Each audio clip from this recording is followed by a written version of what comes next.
In today's video, we're going to be discussing the Ottawa Senators. I just came across an article online that indicates they have sources to believe that the Ottawa Senators may have new ownership coming through. I've got all the details, and that's coming up next.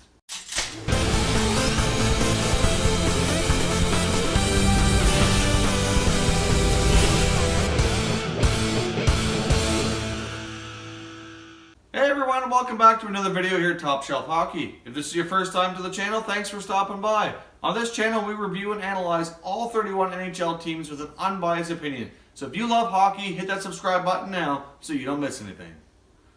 Alright, diving into today's topic, let's discuss the Ottawa Senators. As I mentioned in the opener, I was just reading an article online by Liam McGuire. Now, in case you don't know Liam McGuire, he was a former hockey writer for the Ottawa Sun many years ago. Currently, he does write articles, but he doesn't do it for a newspaper. He just does it independently. Not anything he gets paid for. It's just a hobby of his, but he does follow the team in hockey quite closely. So McGuire has indicated in his article, and you can check him out on Twitter. It's at Liams_hockey, and I'll put that link in the description so you can go on to Twitter and check the article out for yourself. Basically, what he's saying is that he has a lot of sources, as he's been in the city and around the team for a long time. Even though he hasn't been an official writer for a long time, he still has all kinds of sources. So, his sources indicate that the Ottawa Senators owner, Eugene Melnyk, may have an agreement in place to have the team sold. Now, he wasn't quite certain on all the terms, whether or not it was the full ownership of the team, or maybe a deal like we just seen in Carolina where he retains a minority ownership stake and a new owner comes in. Obviously, I know we've heard some speculation in recent weeks that he may be considering selling the team, but I haven't really heard too much of anything concrete. So I guess we'll see. Now, this article indicates that it's something that won't be announced for probably a little bit, but it shouldn't be too long if there is any truth to this. Of course, this is just going by an article I've read. This is not my own opinion. I'm just telling you here what I read in this article, and Liam is, for the most part, a pretty reliable source. I mean, I've read his articles over the years. For the most part, he seems to know what he's talking about, so I guess we'll see if there's any truth to it. Obviously, we all have different sources we gather our information from, and as much as we like to speculate sometimes, it's not always truth. And I guess we'll see what happens. But certainly an interesting development here. As we all know, the Ottawa Senators have been going through a lot of adversity in the past 3 or 4 weeks. They can't seem to buy gold at the right time. They can't seem to win a hockey game these days. And there's lots of trade speculation, as we've discussed here as well. There's been the outspoken remarks of Erik Karlsson recently. There's just been everything going on with this team, and I can imagine that it's all probably a major distraction for them, and it's bad enough that they've been losing and bad enough that they're struggling individually, but when you have all this on your plate, it's just a major distraction. It's not a wonder why things are going the way they are for this team right now. The article mentions that I guess if he had his best guess, he would assume that Melnyk would still be involved with the team in some capacity. It would seem quite surprising for him to sell right now, just with everything going on with the new arena development in LeBreton Flats and everything that they've been working on to get this for the team. It seems like he'd have a good opportunity as an owner to make some good money with this project. However, it might make more sense for him to remain on as a minority ownership holder and do things that way. As we all know, Eugene Melnyk's financial issues have been well documented over the years, and obviously this team at times has felt a little bit unstable because of that. Obviously, he's had his own internal budget for a long time.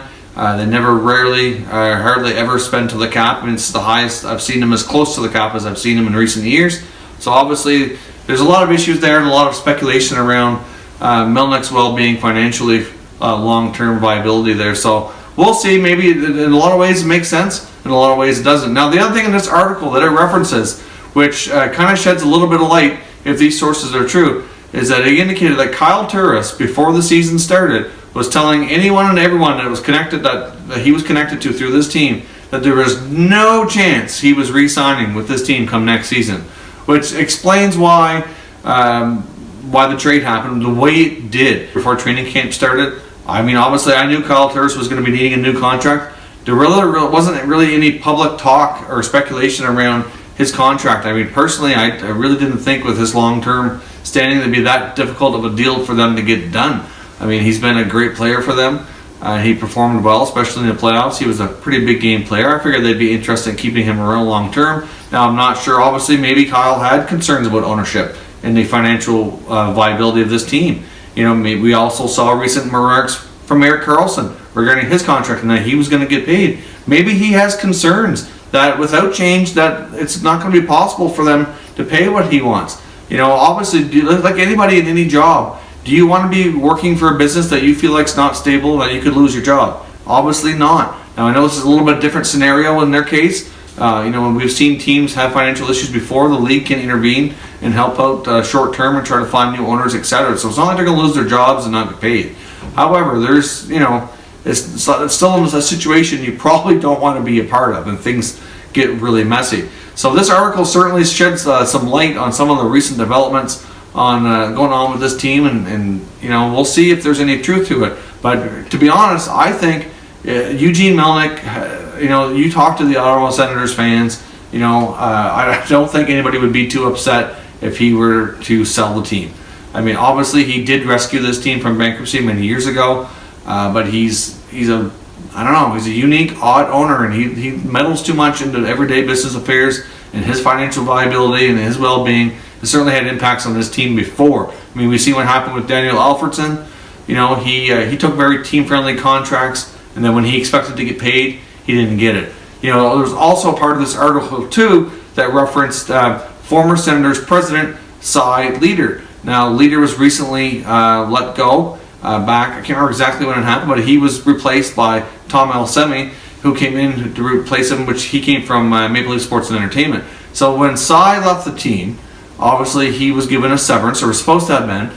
Now there's apparently in this article references that he's never received his severance pay, and Eugene Melnyk has told him, if you want it, sue me for it.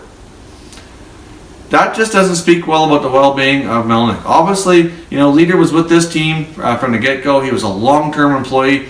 For the most part, did a good job. The speculation was that Melnyk didn't feel he was the right guy, I guess, to help him get the new arena deal and get the LeBreton Flats arena situation going and solved and in place. So I kind of understand where he's coming from in a way, but how he treats people, it's almost like he uses people, and when he's done, get out. You know, like, he just doesn't seem to be a great people person. I'm very surprised he kept Brian Murray around as long as he did. I mean, obviously there were times when people probably felt Murray could probably be replaced. I mean, I know as he was going through his health complications near the end, the last few years, you know, obviously things might have been different in that case where he kept him on as a consultant basically.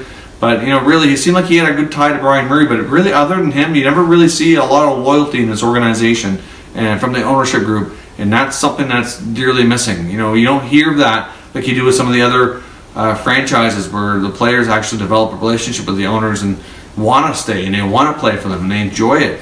Well, if they don't get something straightened out here, I mean, things are bad now, but they're only going to get worse if nobody's going to want to play there. This is a tough situation. They're losing. You know, we could be talking about Guy Boucher getting fired here. You know, I know that there hasn't been a lot of talk about that, but let's be realistic. You can only lose so much.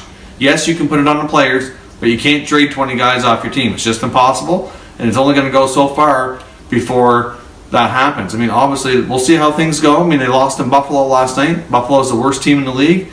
Maybe we can say the Sens are the worst team in the league now. The way they've been playing like it.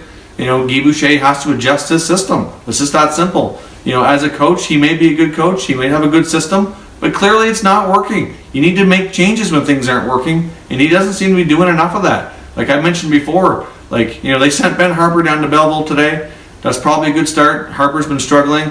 They need to find another defenseman and replace Johnny Oduya. You know, let the young guys play. Let Shabbat play. Next time, you know, they better not be scratching Shabbat anymore. Let the kid play. So what if he makes mistakes? Karlsson was the same way when he was young. He's a dynamic player. They're never going to learn from their mistakes if they don't get to play through them. Plain and simple. But either way, I'm going to link this article in the description. I'd be curious to hear your thoughts. As a Sens fan, if Melnyk were to sell the team, would that make you happy? I know for me it would. I think he needs to go. I mean, obviously, if they had a more stable ownership group that was willing to pay their players more proportionally, more fairly, that would probably go a long way to making this team into a winner. If you like this video, make sure you hit that like button. If you're new to the channel, consider hitting that subscribe button in the middle of your screen so you can keep watching Top Shelf Hockey.